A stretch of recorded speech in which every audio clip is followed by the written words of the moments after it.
Episode 4. My name is Taj Ayana, and I thought I was cool. I thought I was locked in.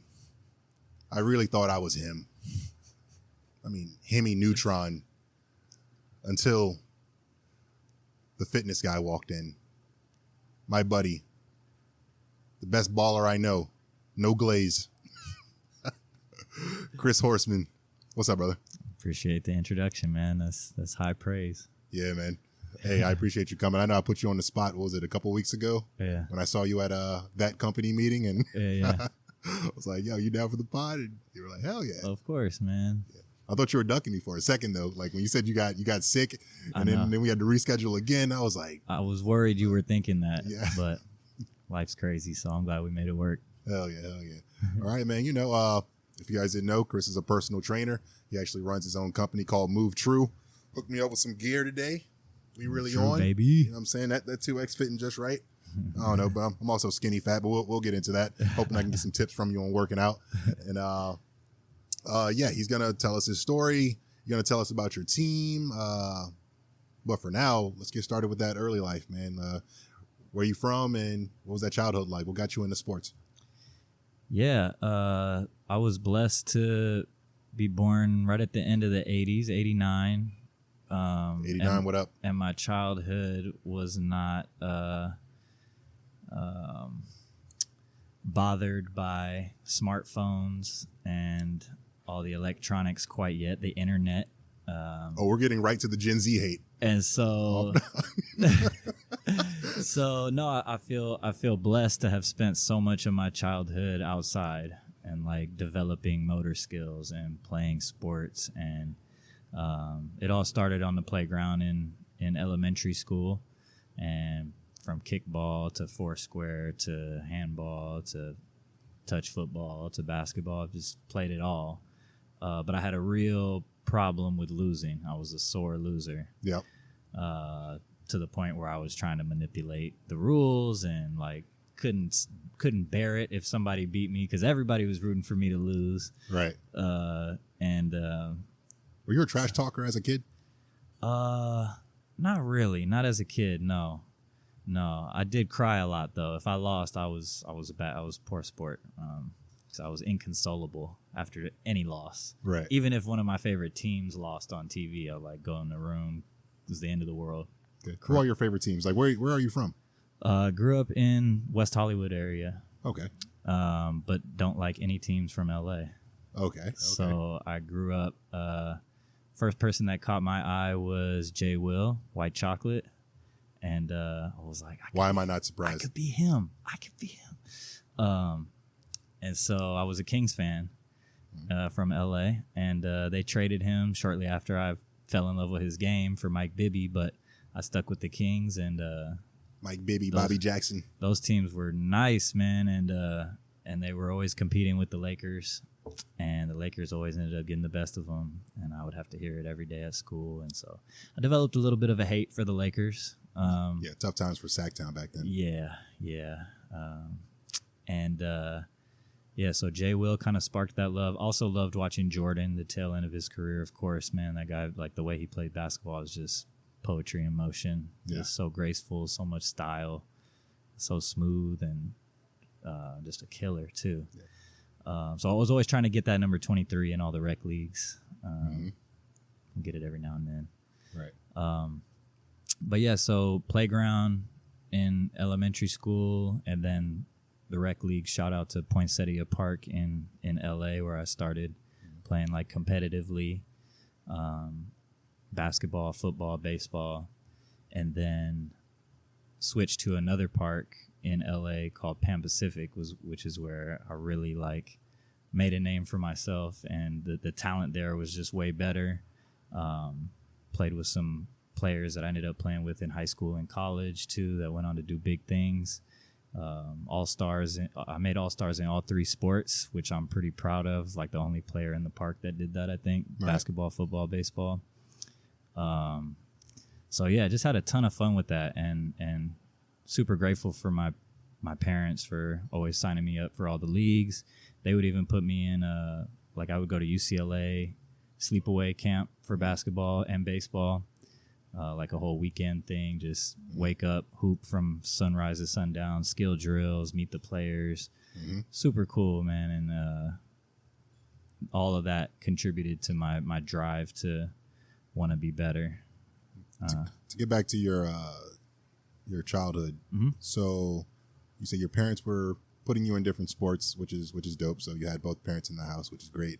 And what was your neighborhood like? So like outside of your parents signing you up for sports, you said you play everything. So most people I know that play everything, you're playing everything in your neighborhood first. You know what I mean? Yeah, good point. Yeah, there were I had some friends in the neighborhood that outside of like the team sports, we would go roller skating, bike riding, scooters. Same to me. Yep. Just like tearing up the block however we could. That is kind of wild. 1 minute you're like rollerblading, the next minute backyard football. Yeah. Literally, next day full court runs. Yeah. As much as you could. Like kids, just like one thing's over. What's the next? What's going on next? My family always jokes when I was a kid, we would get back as a family from some big all day event. We get home and I'd be like, all right, what are we doing now? Yeah. And I'd be like, oh my god. You're like, just go outside. Yeah.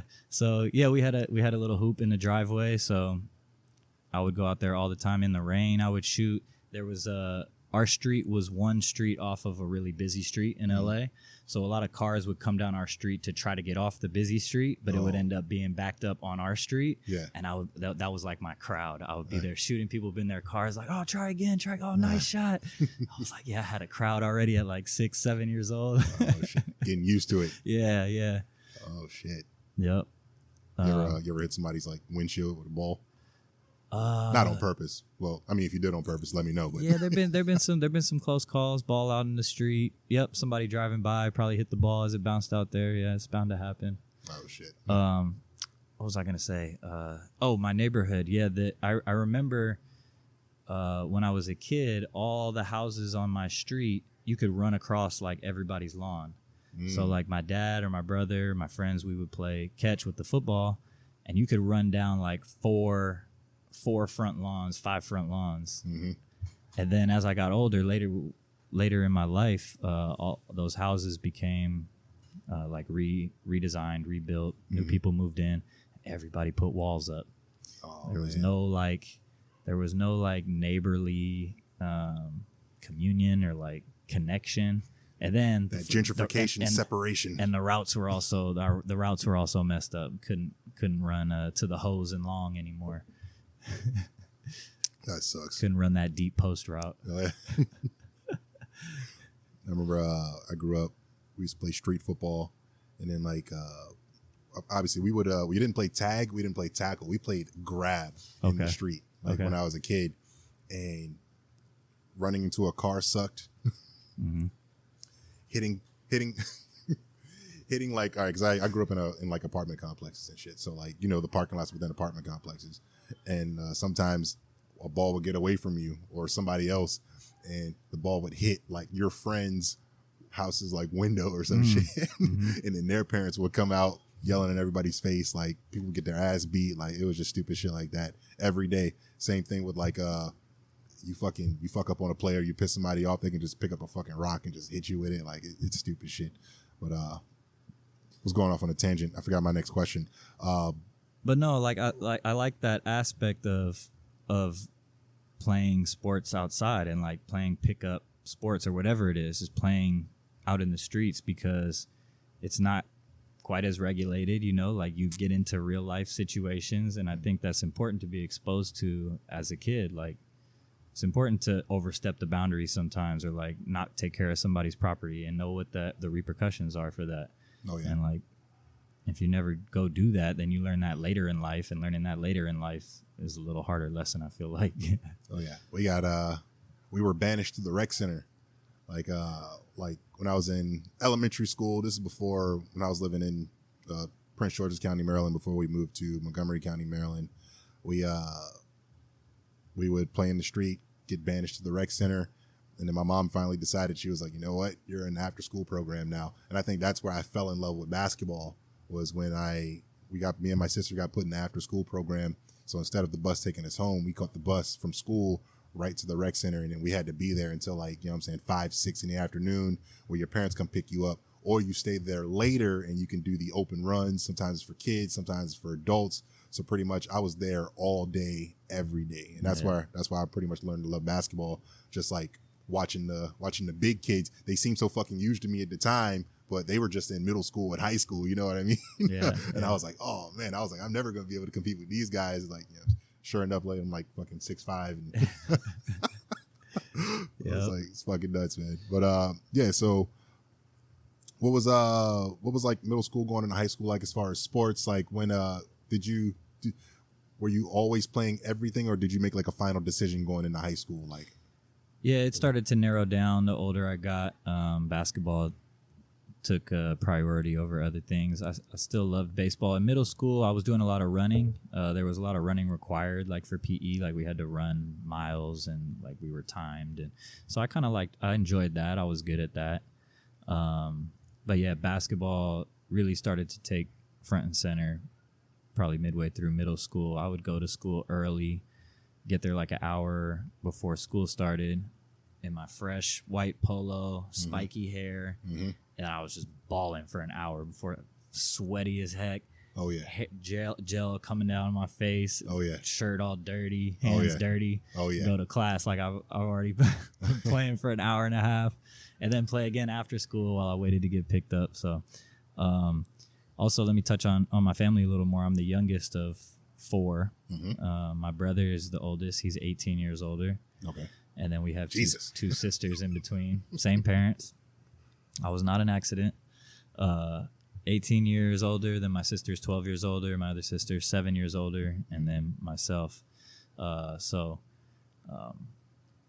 guys all tall? I'm the tallest in the family. I think I willed myself to be taller than my dad and my brother, but everybody's got decent height. Nobody really short. My brother's about 6 feet. My dad's 6 feet. I got a couple inches on them, but I always wanted to play against my brother. There were times where he would come home. He was so much older than me that he would come home on the holidays. He was already out, at college and stuff.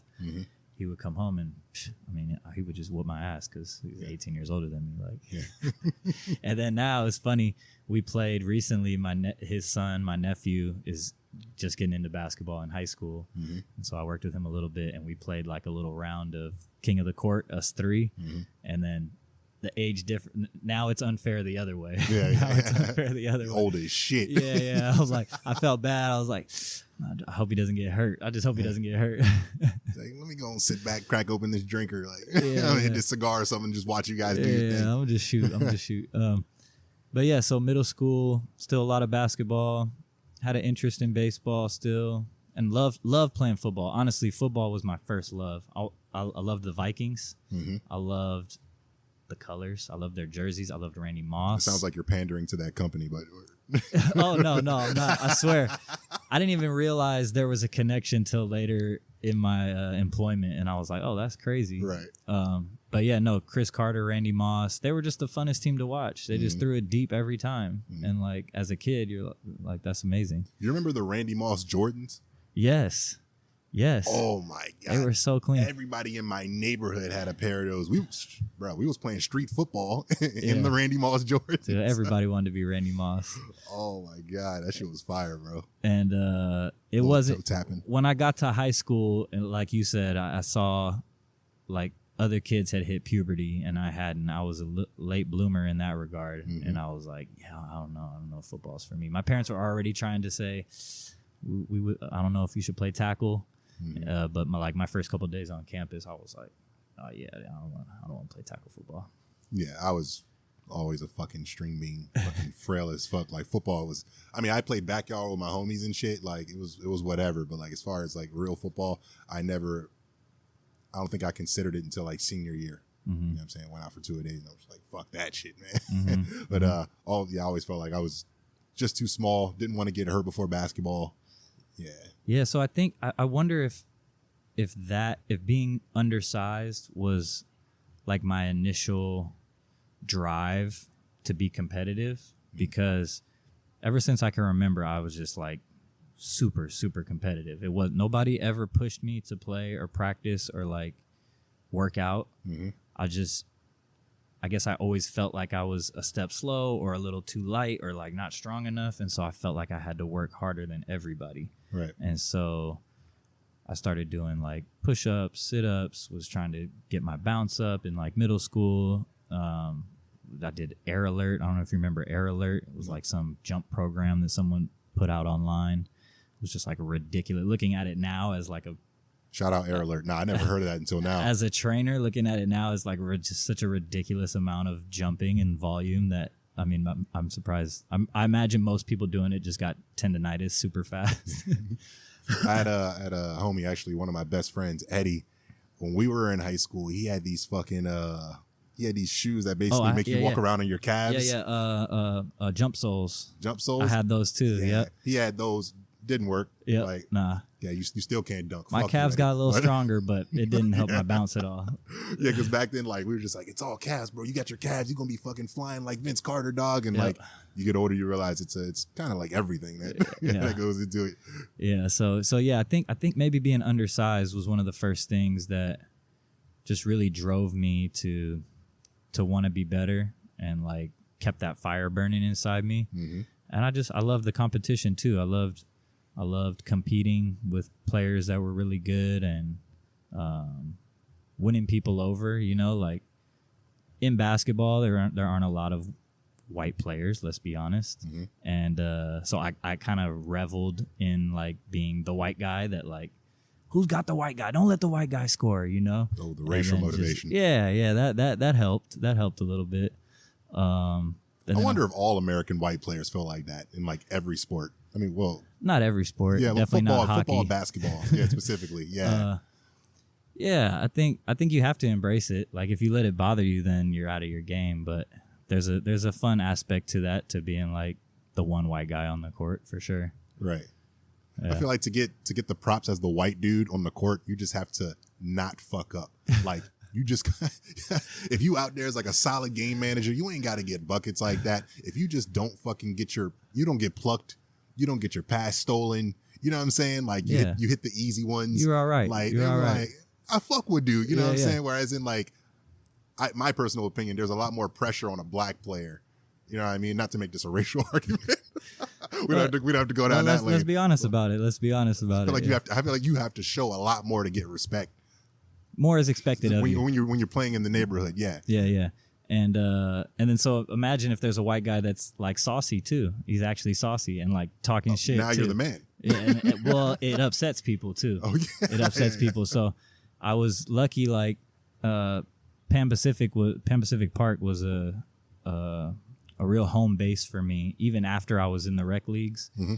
Like high school, I would go there and play pickup, and I met so many like cool, crazy, eccentric people in Hollywood playing pickup basketball at Pan Pacific Park, mm-hmm. and made some really good friends, which came in handy because when people came to the court and I was talking shit mm-hmm. and kicking them off the court, mm-hmm. then they would want to throw hands or like get into it. And I always had a good crew with me there to like back me up and be like, nah, this ain't the place for that. Okay.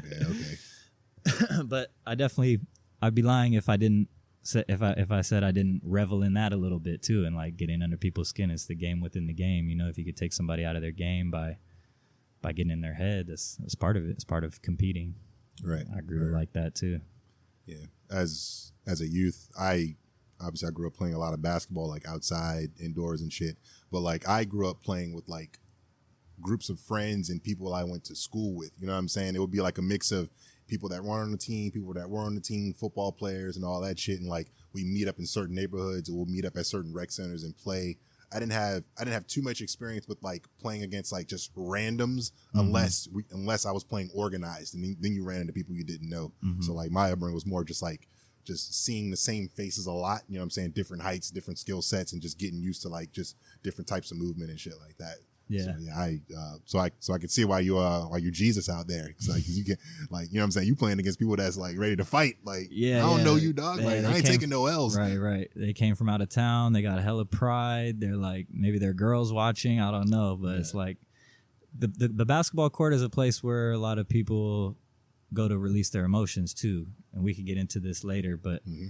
men don't have a lot of safe spaces to express their emotions. Facts. And so I've recognized that the court is one place, and I've done it too. Like, I'm dealing with something, I go to the court, I can take my aggression out. I can, and sometimes in a healthy way. Sometimes, at other times, it comes out sideways, you know. And you want to start some shit with somebody, and like, it happens. Yeah, as you've seen, I pretty much take all my frustration out on the ref. That's the best. That's the best. They're the ones getting paid, so they deserve it.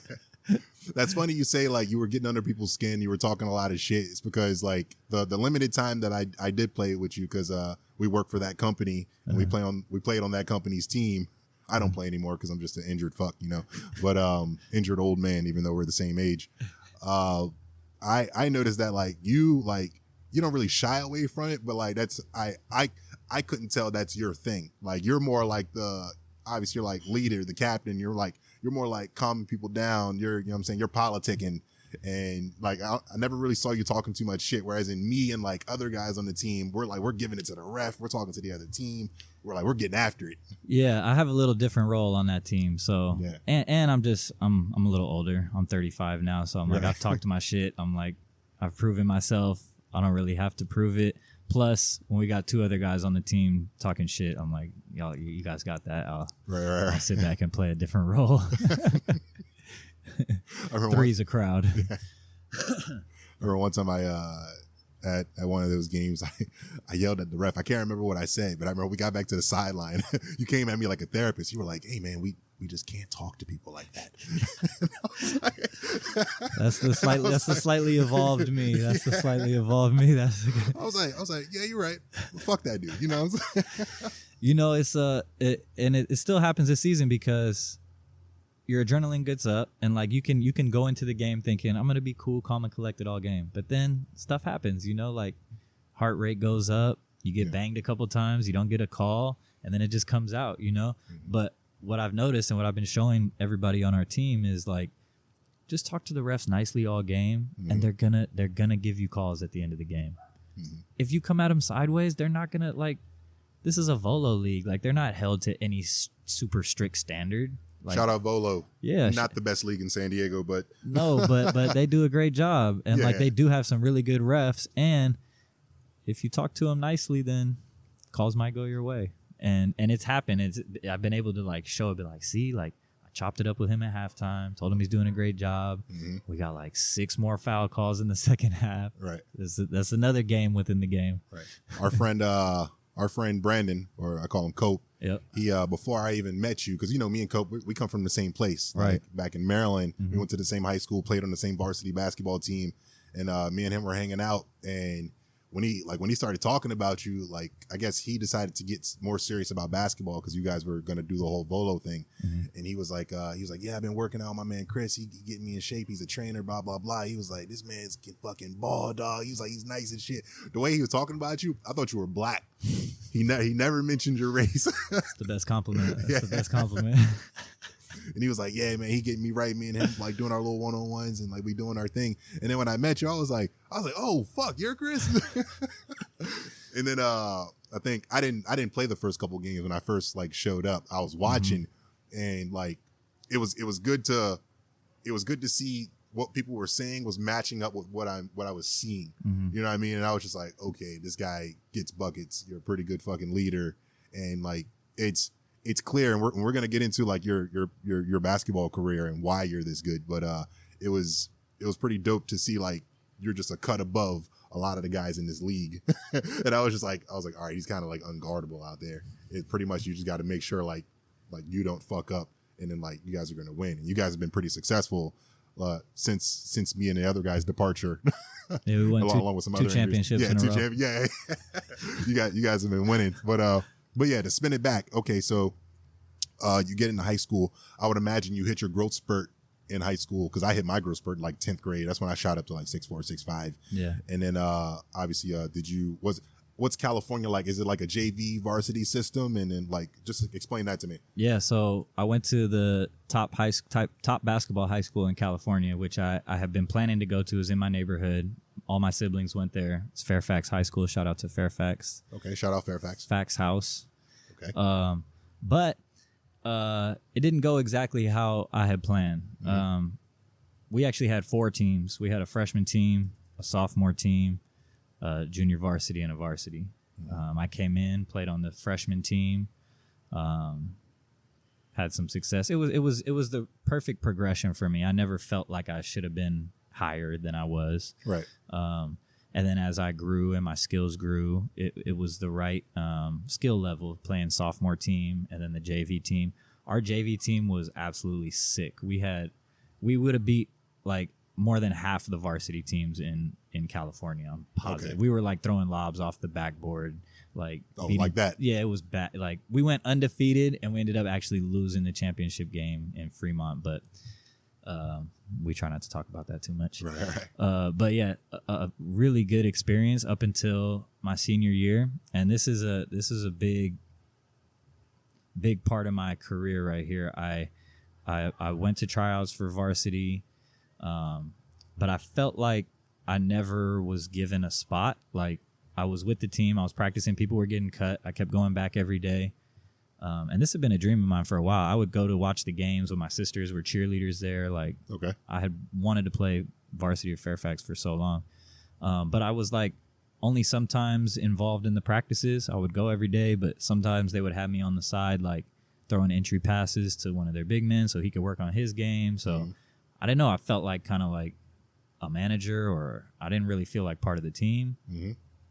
But I was young. I was 17, 18, so I didn't really know how to like go up to the coach and be like, hey, what's going on? What's my role? Right. And I kind of just trailed off. We had a tournament in Hawaii, and I never got a trip slip for it. And so I just kind of like, my ego got involved and I was like, fuck this, I quit. Yeah. And I told my parents, they were pissed off, and they went and talked to the coach. Right. And then he came back to me and was like, offered me a spot on the team, basically. Oh, you got Karen'd on. And I declined. I was like, nah, I don't want to play. I didn't want to play for him. Okay. But looking back, honestly, I think there might have been some fear involved in that. Like, when you actually achieve the goal that you've been wanting for so long, do you belong there? Like, I don't know. But was it like your parents go and talk to the coach? Now he's coming, he's offering you a spot on the team, and like your thought process is, well, fuck, what if I do get this opportunity, I fuck up, and then it's like, oh man, see, I really didn't belong here, or what are they thinking about me now? Yeah, exactly, that too. But also, like, I don't want to be on the team because my parents said I should be on the team. I didn't want it to happen that way. But looking back, I mean, I wish I would have just wrote it out or just went up to him straight to the coach and been like, hey, can I know if I'm actually on the team or not? Right. But yeah, big turning point in my career. I ended up playing baseball my senior year. The basketball team went on to win city and state championship. Then I was like, fuck, really wish I would have stayed on the team. Right. But just a learning experience. And so from there, I went and played at LA Valley College, JUCO, in the Valley, in LA. And the coach asked me to redshirt my first year. And I said, no, I don't want to redshirt. I want to play. It's JUCO. Yeah. I was put me on the court, dog. Yeah, and we had a really good team. JUCO's weird, man. JUCO is an interesting place. Like, we had some like 28-year-olds on the team that had like been in jail for a while and Sounds like about still right. had it, like, could come back and hoop, and they were nice because they were 28. Like, one dude was like, our point guard was like averaging a triple double. He had broken like Gilbert Arenas records in high school. He was a baller, Gino Riney. Shit. And we had some big guys that were really good. And so I played, and I actually contributed too. Like all I had to do was shoot the ball. Like, I was just catch and shoot, and I'm comfortable doing that. So I had a really good freshman year, and then sophomore year, I had to step up and take like more of a leadership role, and we struggled a little bit. We had another guy transfer to the school who wanted to be the guy, and so me and him kind of butted heads a little bit. Again, just a couple experiences looking back that I wish I had the maturity to handle differently, but it's all just part of the growth. A young man's gonna be a young man. Yeah, and in the sport, you there's a lot of ego involved. There's some ego is necessary, maybe not ego, but you got to have like confidence and trust in yourself, you know. And I think all the greatest had a little bit of jerk in them. I mean, that's probably like most of the NBA or even Division I ballers. They all got that, like, you know what I'm saying? Like, I'm better than you type shit. Not like, not the most malicious type, but it's like, you got to have that confidence. It's an edge. It's an edge that's necessary for competition. Arrogance. Yeah. So our sophomore year didn't do as well as the freshman year. And then my coach was shopping me around, basically trying to get me a scholarship somewhere. I obviously wanted to go D1, even though I didn't really belong D1. Like, I belonged D2. My stats belonged D2. My skill level was D2. Mm-hmm. And I ended up getting an offer to play in Hawaii at Hilo. And I was like, that's awesome. I don't care if it's D2. Like, I would love to live in Hawaii. Oh, yeah. But since I was out-of-state transfer, I had to have a little higher GPA. Mm-hmm. So my last semester or two, I was really busting my butt in the classroom and getting my GPA up. And then last week of the school year, the Hilo coach called me and was like, hey, we found somebody that we're going to give your scholarship to. Like, supposed to go D1, didn't go D1. So, and then I was like, fuck. Yeah. Crushed. Hadn't told any other schools that I would go there. I only had maybe like one or two other offers in random like Midwest cities that I didn't really want to go to anyway, but it kind of set me back. I was just working at a movie theater in LA for a little bit, stayed in junior college for another semester, did some other classes, and then applied to San Diego State and Riverside. Those are the only two schools I applied to. I don't even know why I applied to San Diego State, honestly. I knew my brother lived in San Diego, and I don't think I could have gotten into the other San Diego schools, so that was probably the only reason. I didn't know anything about their basketball program. And I got in. They sent me a letter. Who did?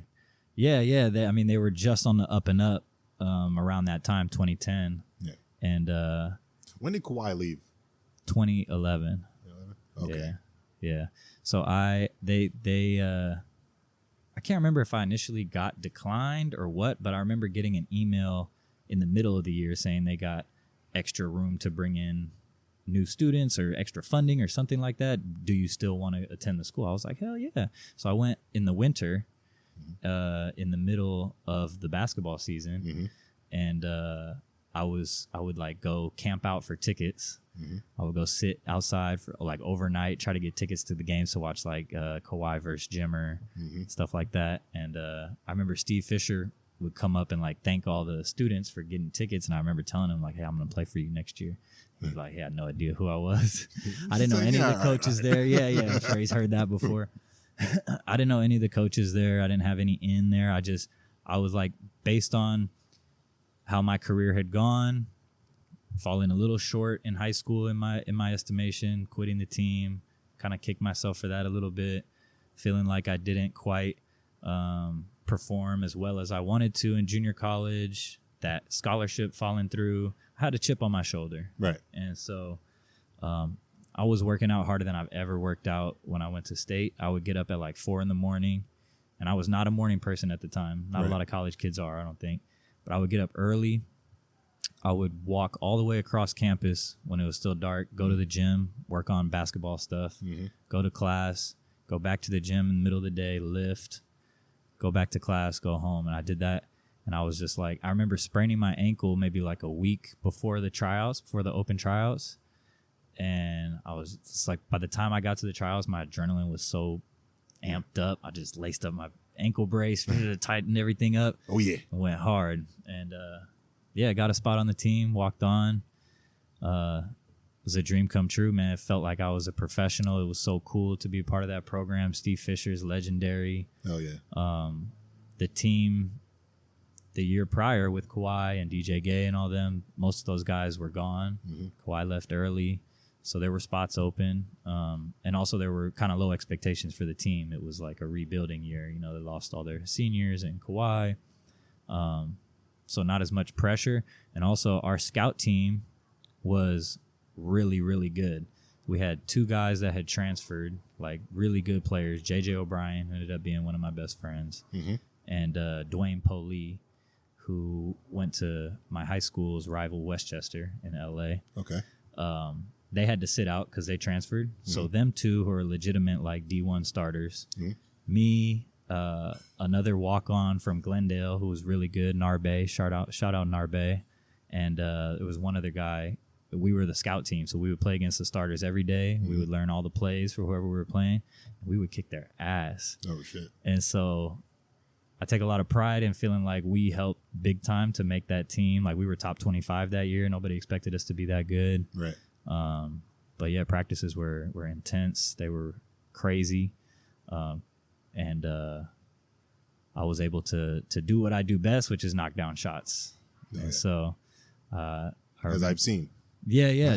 But like catch and shoot, like you've seen me in the leagues where I have to like create a little bit too and like provide for others. But, shooting was the one thing I did at a D1 level. And, my defense was probably D2 level, maybe D3. My playmaking and passing was probably D2. But I could shoot the ball at a D1 level, and luckily I was able to do that at state. However, I had another kind of hiccup at state. When I transferred, I didn't know what I wanted to get my degree in. So I picked, physical therapy first. But in junior college, I was planning on doing liberal arts because I was even further from knowing what I wanted to do. What the fuck we talking about right now? Yeah, like when I was in junior college, like liberal arts major, like I'll just do these classes and then I'll go to state and I'll figure it out. Yeah. So as a physical therapy major, I had very little of that major completed as a junior transfer. Mm-hmm. And you have to have like some percentage of it, like 60%, I think it was, completed to be able to suit up on the team. And so we were like a few games into the season and the coaches were giving the walk-ons jerseys and they're like, hey, you don't have 60% of your major completed, so you can't suit up. I was like, what? Oh, that's devastating. What? Yo, that is devastating. So there was another, the other walk-on, Narbe, I think he had the same situation and he ended up changing his major so that it aligned and he was able to get on the court. And I didn't do that. I don't know. I wasn't aware of it at the time. Nobody had that conversation with me. And so, yeah, I was a walk-on the team, but I never really got to suit up for a game. Mm-hmm. So, yeah, that kind of killed me inside for a while. I knew I was good enough to play, but, yeah, that sucked. So a lot of things throughout my career that I feel proud of, a lot of accomplishments, and then also things that kind of consistently fell short, which I think keeps the fire burning in me to this day. One thing I can tell about your basketball career, and like I love how everybody I interview on this podcast, everything always ties back to part of the reason I do this podcast, which is self-improvement, like specifically for men. We can go down that road if you want, but I liked how 1 minute you're saying I wasn't good enough for D1. I didn't feel like my talent level was here, my defense and blah, blah, blah. And then somehow you ended up on a D1 squad. I didn't think I was that good, but I got up in the morning. I hit the gym, went to class, hit the weights. You continue to work. You know what I'm saying? And next thing you know, you find yourself in the place that you want to be in. It's never as simple as just like, I'm not that guy, so fuck it. You know what I mean? And that's kind of the message that I want to relate to people, as well as something I want to relate to myself, is that, you know what I'm saying? Just never fucking give up. You know what I mean? Just fucking keep chugging on and just fucking believe, invest. You know what I mean? Yeah. Yeah. Part of that feeling of I'm not good enough is what drove me. You know, I feel like sometimes that thought and that feeling brings people down, but that thought and that feeling for me, like, lifted me up. Like, okay, I'm not good enough, but I can be if I continue to commit myself mm-hmm. and to push as hard as I can and do all the things that I know I should be doing that will help me get there. So, all right. So, San Diego State, that happened. Mm-hmm. Where did it go from? Where did it go from there? And I know we're slowly getting to the meat, which is the training and move true, but we're gonna finish up this basketball story. No, it all contributes. It's my life journey that has brought me to where I am today, and basketball has always been a centerpiece in my life. So met so many people and had so many experiences that translate to real life through basketball and through sport and through competition. So I appreciate you taking the time. Quick question. Yeah. All right, so me and you were both, you're a little bit shorter than me, but like we're both like slim build. Well, you're fucking fit. I'm skinny fat. But like when I coming up, I was fucking like rail thin and playing varsity, you know, like being my height, 6'4", 6'5", I was playing the 4 and the 5. And then you look now, you see motherfuckers tall, fucking super frail, like they're allowed to handle the rock, put up the 3. So like I look at these basketball players now, granted they're not as good of basketball players, like I would say as X and O's as I didn't go past high school, but I'm just gonna say like they're not as good with the X and O's and actually being good basketball players as we were. But like they have a lot of skills, but like just something about the game. But like but I look at their body types and I'm just like, fuck, I came up in the wrong era, man, because whenever I put the ball on the floor, like my coach was like not having it. He was like, get your ass on the block. You know what I'm saying?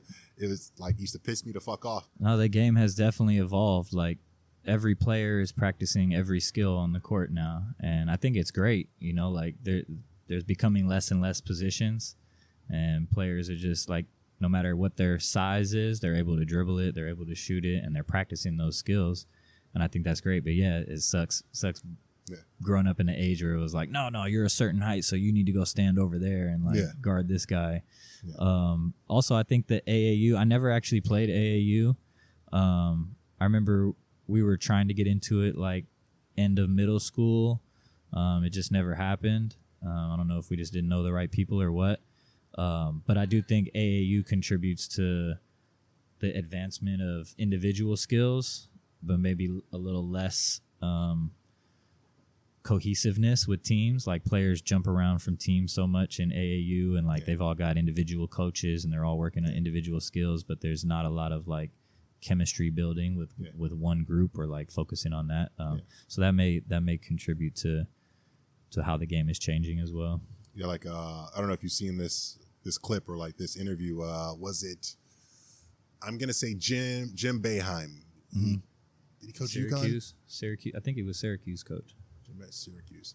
Okay, I can't remember the coach. It definitely wasn't Calipari. It was some college coach, and he says he coaches AAU now. He's retired, but he was like a famous Division I coach, and in the tournament every year. I think he won a couple of championships. I saw the clip on Instagram recently, and he was talking about how AAU is kind of like fucked up, like our basketball players and like their development, because it's like because they play more than they practice. And he was like over in Europe, why European players come over here and they fucking kill it and like they just have a handle on everything is because they practice more than they play. They might practice 5 times a week, play once. He was like, here, the AAU system, he was like, it's just game, and then maybe get a practice in. He also brought up how he had an AAU team, and they were pretty good. He had some pretty good players. And he said they practiced Tuesdays and Thursdays. He said Tuesdays and Thursdays like clockwork. And he said they had a pretty good summer or season or whatever. The next season, he said like a lot of his top guys were like, hey, I'm going to go play for this other team because their coach said, hey, like there's no practice, just show up to games. Yeah.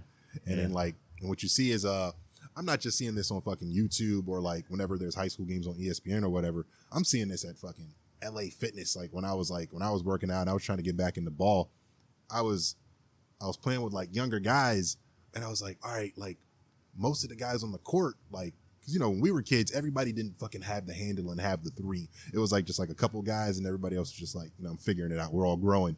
Now it's like, I feel like most of these kids, they all got the handle, they all got the 3, but like they don't know help side. They don't know how to set a proper screen, throwing a proper fucking chest pass or bounce pass. You know what I'm saying? Like backdoor cuts, just weird shit. You know what I mean? And I think that's where we're separating from Europe. I don't know. And it just kind of bugs me because I wish I would see better from like our kids, because it's only as they get older, it's only going to make the game worse. Yeah, I think everybody learns at a different rate and in different ways. You know, just like with studying in school, like everybody responds to a different form of teaching and learns differently. So trying to learn everything basketball related in the course of a fast-paced like game action is really hard for some people. So I do think practices are super valuable in the way that like you can slow things down, you can understand concepts a little better, you can work on skill building and then apply them to the game. So yeah, I mean there's a lot of truth in whoever that coach was that said that. I'll send you the cup if I ever see it again.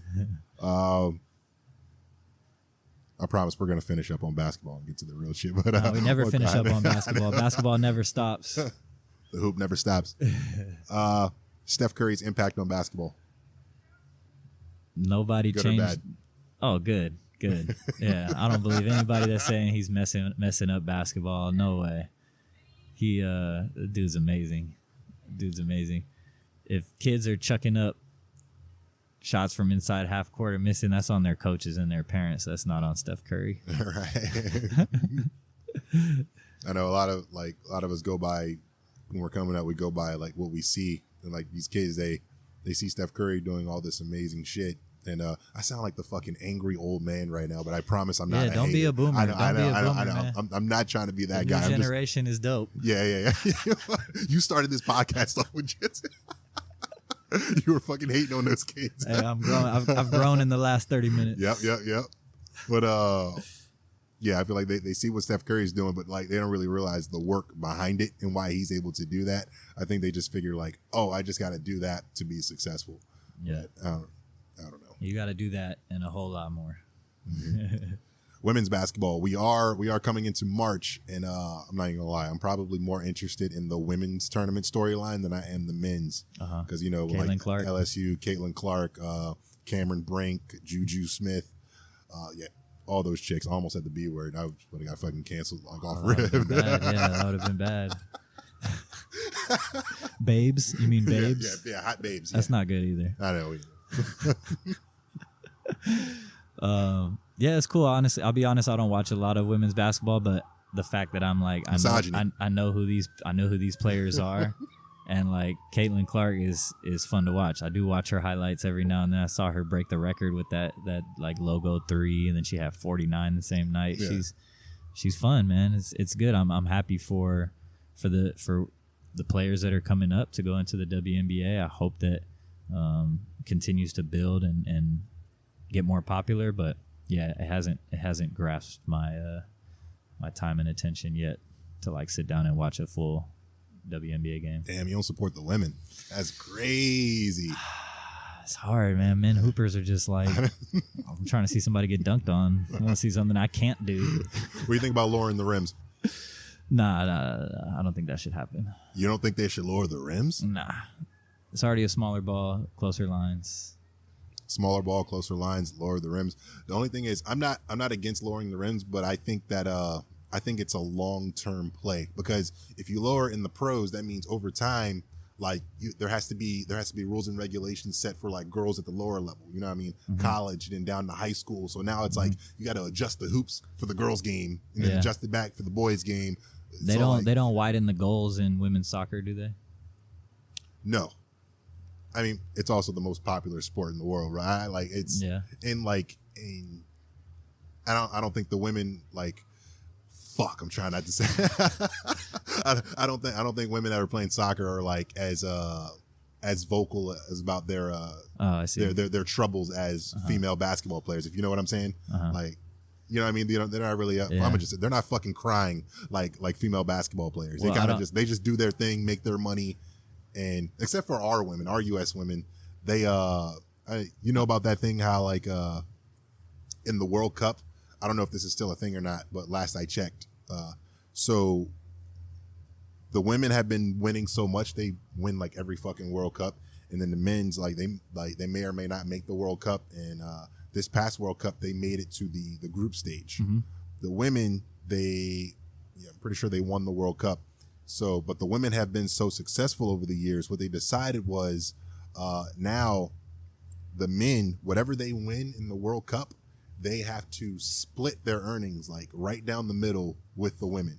And then the women, whatever they win in the World Cup, they have to split it down the middle with the men. Really? But the thing is, the men earn more just from making the group stage than the Yeah. women do from winning the entire thing in the Right. Women's World Cup because of Right. like obviously viewership, advertisement, and all that stuff. Uh-huh. Like the men's game is just bigger. But like, yeah, here in America, we came up with that rule because they felt like the women had to be compensated Interesting. because they had been winning so much and the men hadn't really been doing shit. And how do people feel about that?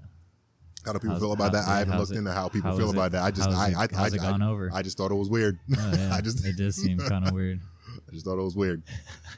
But I don't know. Yeah, I'm not going to get you in too much hot water. No, I wasn't aware of that.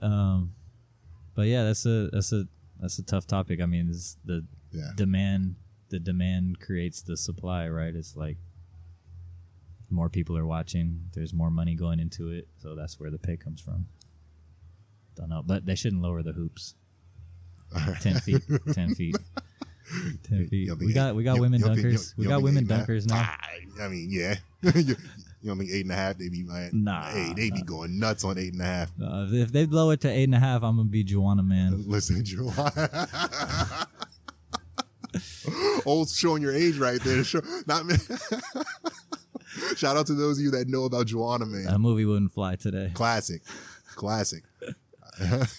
Hey, you want to up that revenue? They gonna fuck around and put Joanna Man. All right, now we're not gonna get canceled today, but all right. So, So after state, After transition state. into the real world. yeah, transition into the real world. What happened there? What did you play pro ball? Sort of. I played for the ABA, which is like it's technically pro, but it feels like the movie semi-pro, Okay, like to a T. Okay, It's a mess. But it was fun because it's good competition. It's good players. Just managed poorly. But I played for the San Diego Surf for a couple years. I mean, you got like 2 or 3 practices a week, unpaid, so that's kind of hard to do while working a job. right. And then a couple games, got to sell your own tickets to make money, which kind of worked out. I was coaching basketball at the time, so I would like bring all the kids I was coaching to the games. That was cool. Had fun with that, and then we did a tour in China. So we went to China for 3 weeks and played in like little provinces in China, basically trying to get a job out there. So a lot of people out in China were watching and didn't get hired, came back, and that was pretty much it. I was like, all right, I'm gonna get into coaching, training. Well, I was already kind of training and coaching, but I'm like, I'm gonna do this full time. I'm gonna give up the pro basketball dream and play for fun, and start to build my brand and my business. Okay. Yeah. And I was like, I think we all. Well, I'm not gonna say I think we all.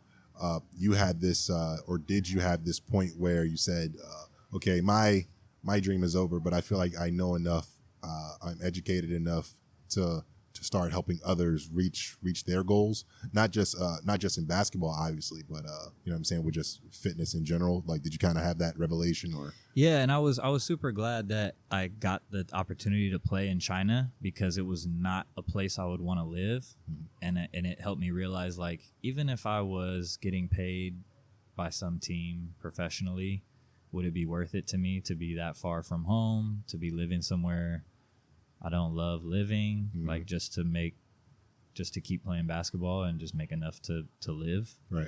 And so maybe I could have played pro somewhere in some country, some random country somewhere for a little longer, but I'm glad that I had the wherewithal to know what kind of situation I had back home that I could build with, and didn't try to stretch that dream out too long, because there's plenty of people that I played basketball with throughout the years that I watched try to hold on to that dream, couldn't let it go, you know. And it's like, at some point you gotta. If you had to put an age to it, because I've heard guys talk about this as far as like chasing the NFL dream. As far as basketball goes, if you had to put an age to it, or a life situation, at what point do you think guys should give it up? I don't know. I think everybody's situations are extremely unique. Like, I don't want to tell the guy that's still striving for it at 28 that he should give up when he could do something at 29 or 30 that, you know, satisfies something deep in his soul, you know. So I don't think any particular age. It's just, it was the right time for me, and I had something else that I could go to. If I didn't have that, maybe I would pursue it a little longer, put all my eggs in that basket, you know. But grateful for my parents for helping me get a degree in college that I could get a job and do something useful with, you know. And I had that to fall back on. Made it a little easier to let go of that, you know. Right. And also felt good to be like, okay, now I can do this for fun, and like not have it be how I'm trying to make a living or prove myself in any way, you know, because I was starting to get burnt out on that. Right. All right. So now let's get into the real deal. Move true. Yeah. All right. So actually you start training. At what point did you decide like I'm gonna make my own company? How many clients did you have at the time? Yeah, so I started off, I was coaching club basketball in Carmel Valley with the Bulldogs. Super fun. I would love to get back to doing that in some capacity. Super rewarding to work with.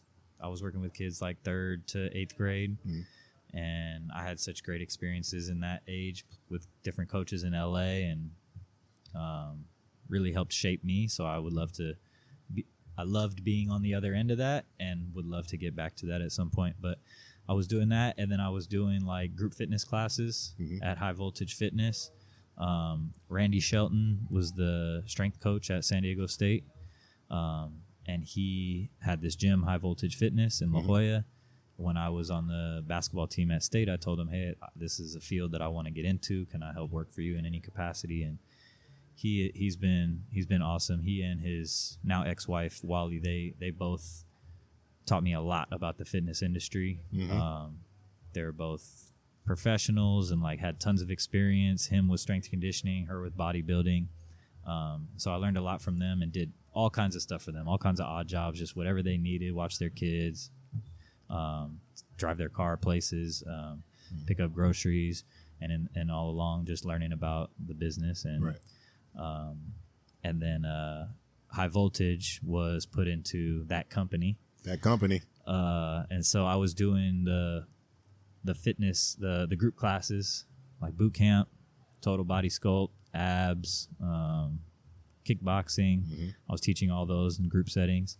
Super fun. That energy, like group classes, energy's up, it's high, it's exciting, but it's also exhausting doing like, I don't know, I was doing 7 or 8 classes a week. Right. And participating in them as well.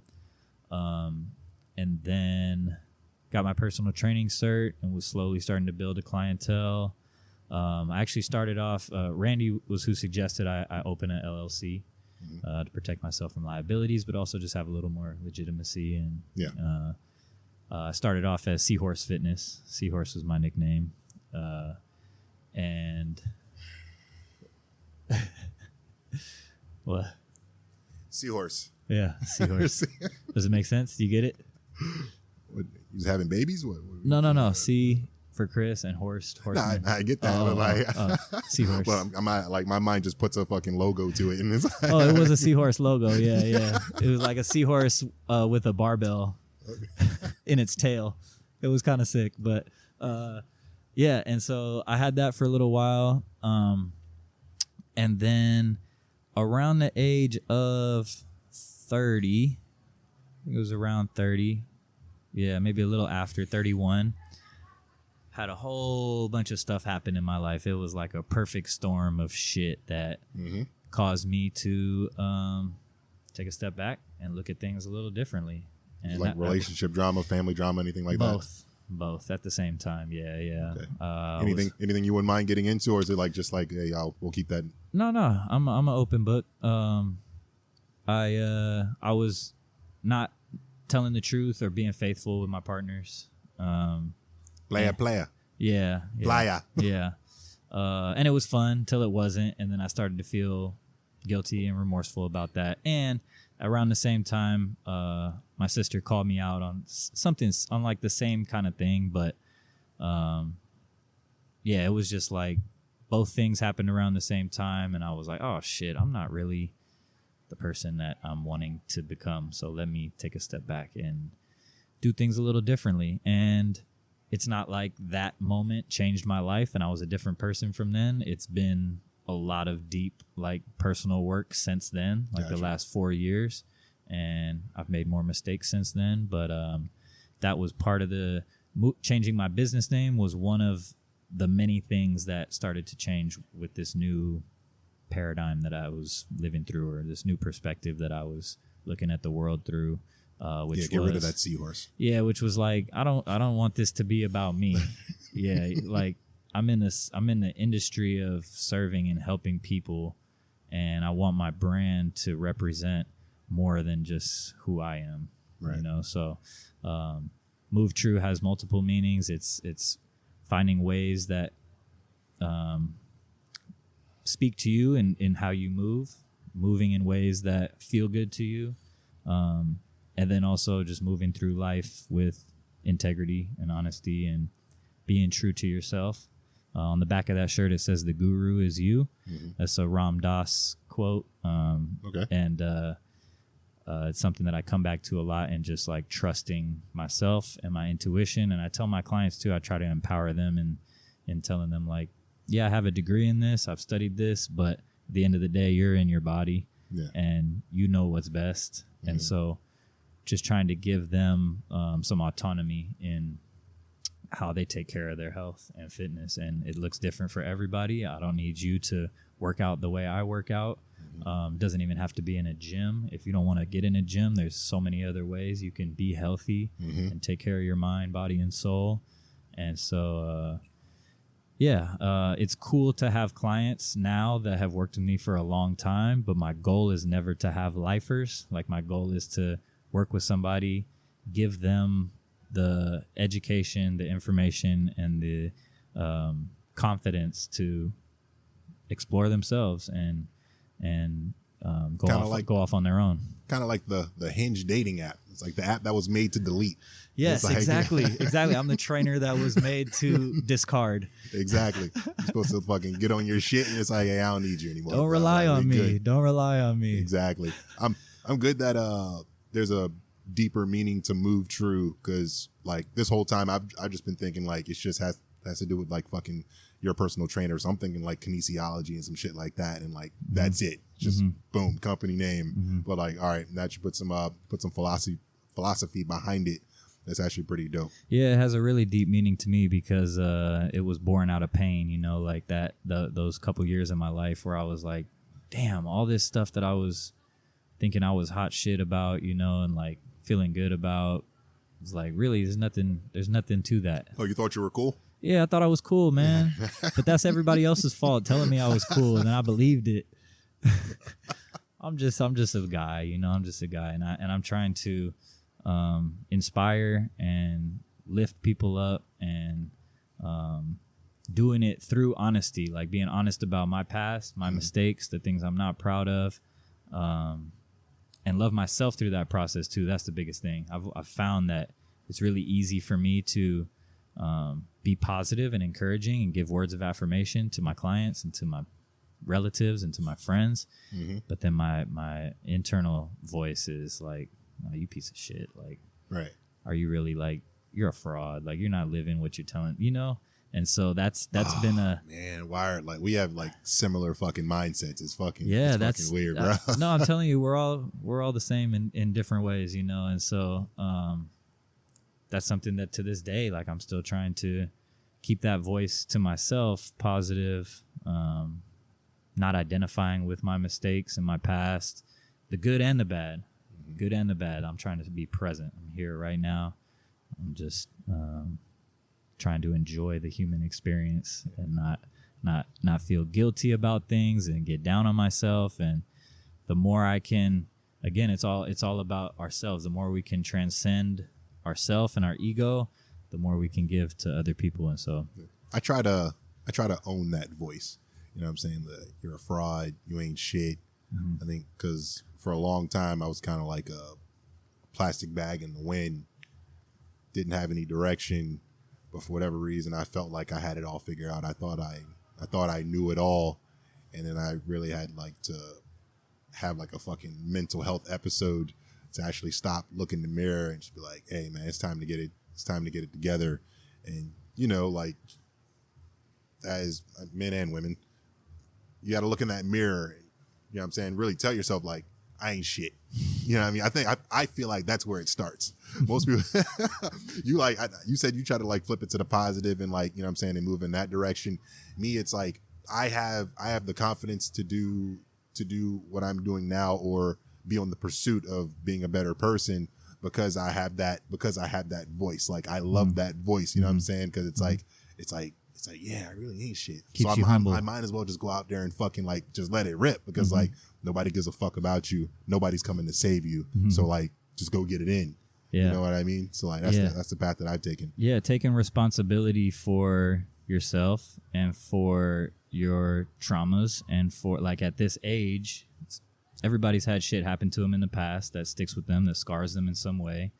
And at this age, it's like we got to choose to not be a victim to that anymore and take responsibility for our own healing. And yeah, so whatever voice works for you, roll with it. Got to. All right, to get more into the business part, that's part of the reason why we are here. All right, tell me about what kind of, do you have a specific client that you're looking for, or do you deal with everybody? And do you take requests, or is it like, hey, I only deal with people that have these type of goals? Like, you know what I'm saying? Let's get into like the, you know what I'm saying? Yeah. Business. Yeah. Everybody, anybody and everybody. That's what Move True is about. Like whatever somebody's trying to achieve. However, if there's something that I feel like I can't help with, that someone else would be better to help with, then I'll refer them out or I'll refer them to somebody else. But I've got clients from all different walks of life, different backgrounds, different goals. It only makes me better as a trainer to take somebody in and say, okay, they want to achieve this. This isn't something I have a lot of experience with, but I know that I can study up on this and help them. And here are some certain ways that I see that I can help them immediately. And when I first started training, I was all focused on just the movement aspect of it. Weightlifting, cardio, you got, it's got very specific percentages and volume and this and that, but it's so much deeper than that. It's so much, there's obviously the nutrition and the recovery side, but you have the social health, you have mental health, you have environmental health, you have the home life, like everything contributes. Yeah. And so it's what keeps me engaged in my job is that it's never dull, it's never boring, it's never repetitive. Everybody is so unique, even though we're all the same in some ways. Like I just love the different stories that people come in with. Everybody's got stories about themselves that they've developed over the years about why they can't lose weight or why they're stuck in this job. And it's like, it's fun to like break those thought processes down. It's like, honestly, you're pure light and love, and you can do whatever the fuck you want. So you're as much of a therapist as you are I don't want to call myself trainer. that because I don't have a certification. I don't want to. You guys do get that rep though, as like being like, you know what I'm saying, the person that people vent to about life, and not that like you're not getting paid for that shit, but like I guess you take it on as part of the job. Like we're not getting paid for that, but people pay for that. People definitely like to come to their sessions, and it's an vent, and it's part of that is due to movement.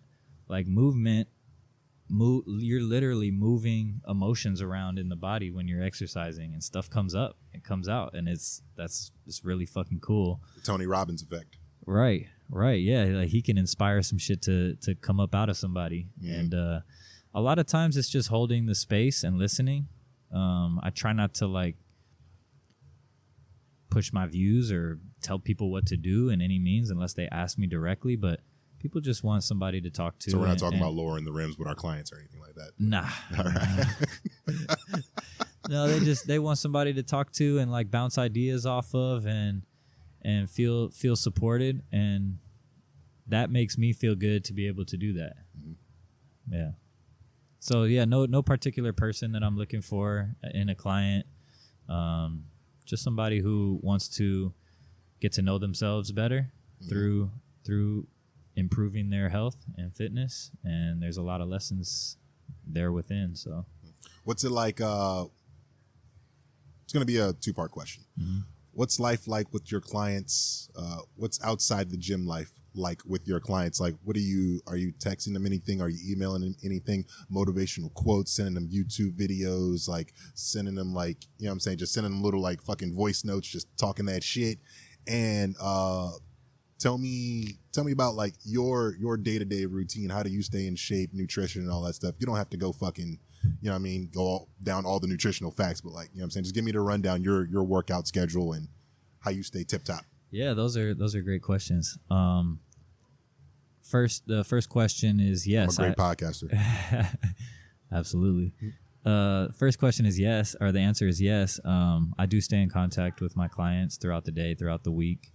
And to be honest, like with as personal as this profession is, personal training, I end up becoming really good friends with a lot of my clients. Mm-hmm. So I've had to be a little more discerning with who I take on recently, just because it's more than just an hour or 2 hours a week of training them. It's a relationship that we're building.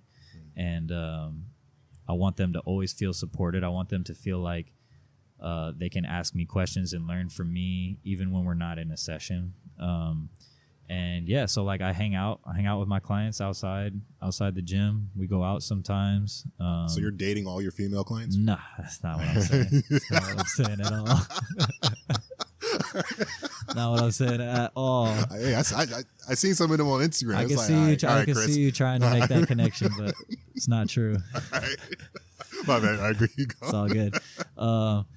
No, but like I'm like later today, I'm going to one of my clients' 45th birthday parties, a karaoke place, and he and I have become pretty close. And completely different upbringings, completely different life experiences, but just been able to learn a lot from each other, and it's part of what I love about this job.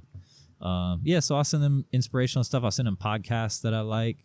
I listen to a lot of spiritual podcasts like Ram Dass, Alan Watts, Michael Singer has a really good podcast.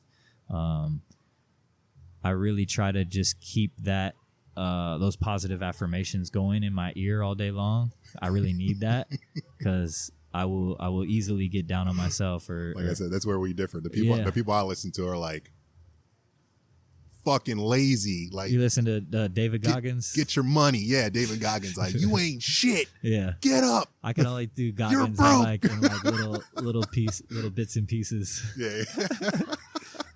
I'm gonna send you some stuff, man. Diversify. I'm gonna send you some stuff. All right. Fair. I might need it every now and then. And then what was the second question again? Get into your what's your day to day? Yeah. So I try to meal prep every Sunday. Doesn't always happen because I don't want to sacrifice half my Sunday most of the time. But sometimes I do. When I do, I make really basic stuff. My main thing is I try to eat whole foods, real foods, not a lot of packaged foods. I'll generally have like breakfast at home, a bunch of eggs with some onions, peppers. And I'm the kind of guy that can eat the same thing every day. I need a little variety, but as long as I know it's healthy and I'm saving money, like I'm all good. My variety is peanut butter and Frank's Red Hot. There you go. Spice it up a little bit. Yeah. So I'll do like eggs and like some oatmeal in the morning. Lunch is usually where I will have a meal that I've prepped, which is like ground beef, potatoes, broccoli, something simple like that.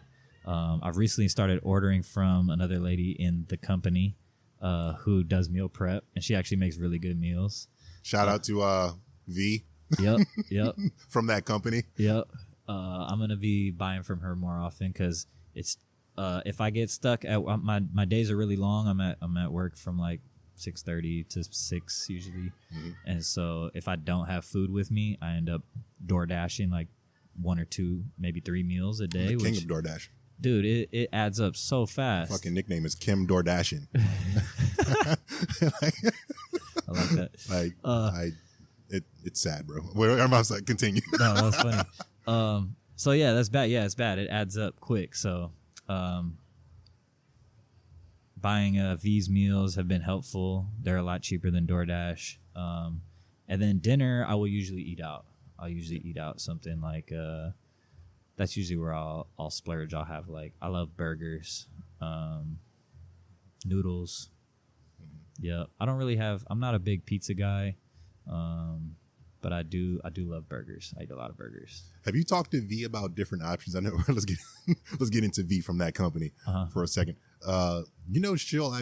She'll do like strictly protein, or like she'll cut carbs for you, and also if you want bigger, because I know like we know the price range is like she'll give you like bigger portions and just charge you like a little bit more like per meal. I didn't know that. Thank you for putting me on. Because I can't do dairy.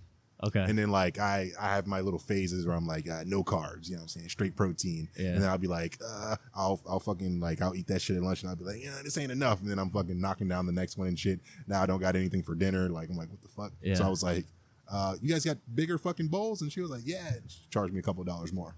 Nice. Yeah, that's good to know. I got to tell V we talked about her on the podcast. Yeah, Shout out to V. Yeah. Shout out to V and Alex. I'm gonna customize my meals a little more though, but no, they're bomb. They're flavorful, and they're already pretty hearty. So yeah, I'd like to boost them up a little bit too. But yeah, I don't have any major restrictions in my diet. I don't eat shellfish just because I'm allergic. And again, I just try to eat as much whole food as possible. I don't really buy bread from my house. Doesn't feel good. But I will eat bread when I buy burgers. And it feels nice to not have any major restrictions. I've tried eating vegetarian. I've tried eating keto, just because I think it's important to know what that's like and what that feels like. Maybe I didn't stick with either one long enough. I think the body is super adaptable, and like if someone decides that that's how they want to eat, the body will survive off that as best it can. But I kind of felt shitty vegetarian and keto. Keto wasn't bad actually. It was just hard to eat as much as I needed with my activity levels. So yeah, I eat a lot. I eat like 3 or 4 meals a day, pretty big meals. And then I'll fast every now and then, maybe like once a month. I'll do like a 24 or 48 hour fast just to give my digestive system a rest. Got it. I don't stick to like a strict intermittent fasting window. I know intermittent fasting is super popular, but I do try to stop eating like 2 or 3 hours before bed because I found that it helps my sleep. Yeah. And sleep is super important for recovering from the day, recovering muscle tissue and the brain, and just feeling sharp and focused. So I prioritize my sleep big time. This is information that I know, but I do not take advantage of. Yeah. Like I'm trying to be in more of a grind mode, and like based on like what I'm doing in my day to day with like different jobs, and obviously the podcast now, it's like something's got to get sacrificed, and it's usually sleep because like, you know what I mean, gotta edit this shit, gotta promote it, you know what I'm saying, all that shit. Still gotta find time to get into the gym when I can. Well, I'll ask you about that in a second. Yeah, there's always trade-offs. It's hard to just to know which trade-offs are the right ones for you to make. So I was gonna say one more thing about diet. Oh, sugar was a big thing for me. Like I loved Nutella and chocolate. I still do, but I've been able to replace most of those cravings with just fruits. So I'll eat a bunch of fruits throughout the day and nuts, and then I'll have some chocolate every now and then, and ice cream too. Okay. Yeah, okay, stepping out every there. now and then. But I can't buy it for my house, because if I buy it for my house, then I'll eat it in like a day and a half. So only when I go out, I'll get some ice cream. Okay. All right. So the fitness regimen. Yeah. So right now, what's been nice for me since I program so much for my clients is I'll buy other trainers' programs and I'll do those. Okay. And that way I don't have to think about mine, and I can learn some stuff from other trainers. Okay. So I'm currently doing this program called Hypertrophy Clusters by Jake Tura. He's a strength coach that has a podcast as well. He does some good stuff. And so I'm lifting upper body on Mondays, lower body on Tuesdays. I rest Wednesdays. I play basketball, but I rest from lifting on Wednesdays. And then I do upper on Thursdays, and then Friday's like a full body day. Okay. And my workouts are which is ideally how I like to lift. I'm liking this program because it has a little bit of athletic and explosive stuff in the beginning, like sprinting or throwing or something like that. jumping, and then there's like a hypertrophy block where you're lifting for volume, and then a little bit of mobility mixed in there too. So that's what I'm currently on. But I've ran through other like plyometric heavy programs, like trying to get faster and jump higher. But yeah, what I've found is having a good amount of variety in my movement, like specific variety, like being able to plan your variety. And what I use is this 4Q system, or it's like 4 quadrants. I learned this from the Institute of Motion and Michelle Dalcourt, who invented the Viper Bar. If you've ever seen those rubber tubes with the handles at different weights, they're like cylinders. Okay, he invented those. They're really cool movement tools. But he also came up with this 4Q model that is designed to help you plan your variety. So rather than your variety and your movement being completely random, you have these plot points on 4 different parts of the graph, and you have loaded and unloaded. So either with weight or without weight. Without weight is usually body weight. And then you have linear and movement. Linear is along like one plane of motion or one force vector, and movement is through multiple planes, or like different moving through different planes of motion. And so you want to try I try to have a mix of all 4 of those things in my my regimen. Okay, cool. All right. Yeah, I was trying to like get you to like say like what you're into, so you can kind of like tell the clients like what you do with your clients, as well as what you're into, to see if they can find like something they relate to. Because ultimately what I wanted to get to is what you're about to do is you're going to start telling people where they can find you. And because like I said, I would like that. I would hope that this podcast would reach an audience, and they'll be like, okay, cool, I want to get in shape. And we are past that time of year where all the new year, new me people are starting to fall off. Now you got the people that are really about it. So like, I want those people reaching out to you, and any other personal trainer I'll reach out to you. Please hit me up at taj.ayano on Instagram. Hit me up. But yeah, man, like, yeah, we've been going for about an hour and a half, and I know you got somewhere to be later. So yeah, let's start to wrap this up, and let's we don't have to get into that company, but you please tell people where you hold classes, where you do businesses. And I know you don't have to live in those neighborhoods to take those classes, do you? No. You could come. You could come get your move on with Move True, no matter where you are. All right. And the gyms are the gyms separate entities? I know they're within the neighborhoods, but are they?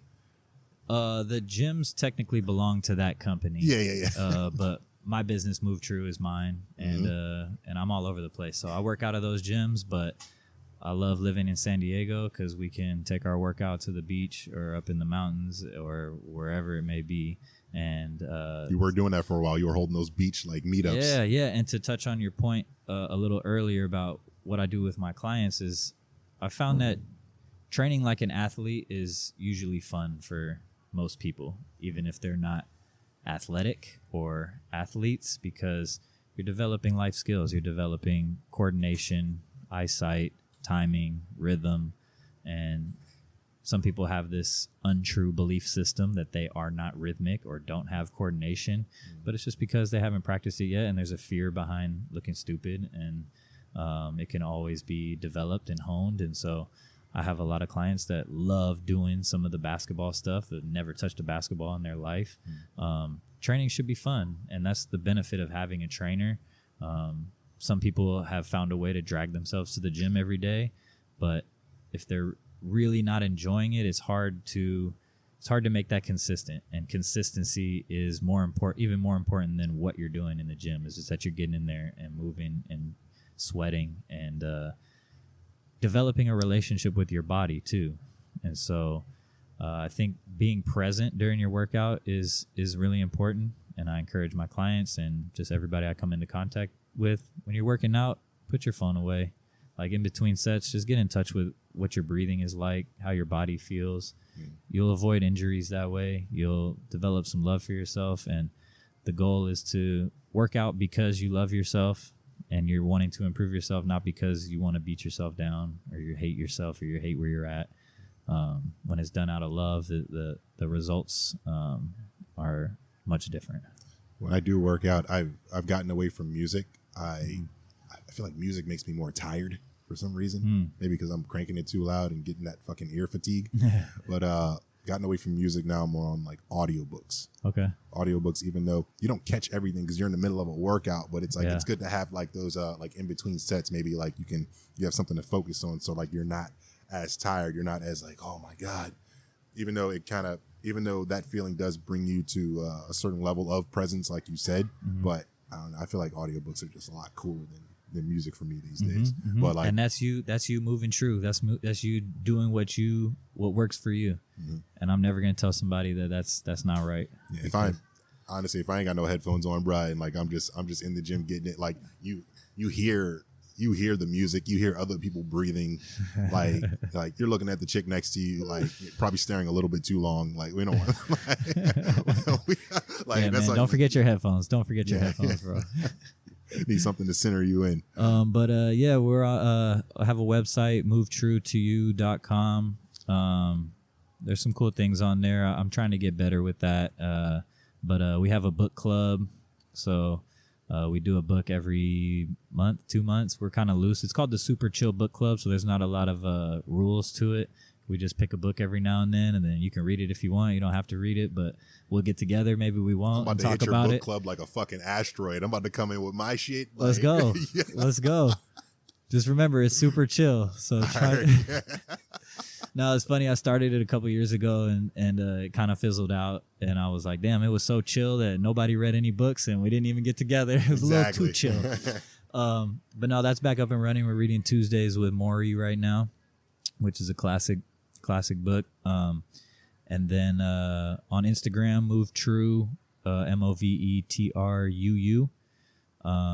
Yeah, and we put up some instructional videos. We show all the kinds of things we're doing in the community with group workouts and corporate workouts. I'm also trying to do a little bit more of member spotlights now. So I'm interviewing people that come and work out at Move True often, and just displaying their personality a little bit, so that people can see the kind of community that we're building. Okay. And the connection that we're developing with our clients. Okay. And in Thought I Was Cool tradition, episode 4, I have something that I asked all of my guests. So we didn't get into your team, but I guess we can. Which team? You do have a team at that company, right? Like a team of trainers that you run? Yeah. Yeah. We didn't get into those guys, but I will ask you a question about them. Okay. All right. And like I said, we do this question with all of our guests. Tell me your one thing that you need to improve on. Like if you had to be like just totally transparent, like if you like just you talking to yourself, like just completely real right now. And something that you also want your team to hear or your clients to hear, something that you feel like you need to improve on as a professional, or just, you know what I'm saying, just as a man living here in San Diego. And also give us your biggest strength. Like, you know what I'm saying? Like, talk your shit. Give us like, why should people fuck with you and your company, Move True? And as far as your team is concerned, what could they do better? You know, like let's ride them for a second. Pause. And then also, like, what are their biggest strengths? What do you love about them? Okay. And your clients, if you want. Okay. We'll start with what I can improve on. I have a tendency to people please.